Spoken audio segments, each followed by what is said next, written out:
Nasunog ang halos kabuuan ng Los Angeles, California matapos lokohin ng host na to ang Diyos.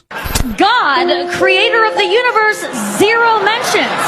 No surprise in this godless town. Mga kaibigan, nito lamang January 6 ay ginanap ang 82nd Golden Globe Awards na nangyari sa Beverly Hills, California.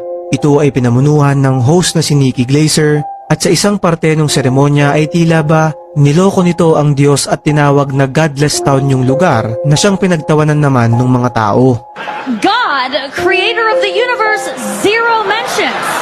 No surprise in this godless town.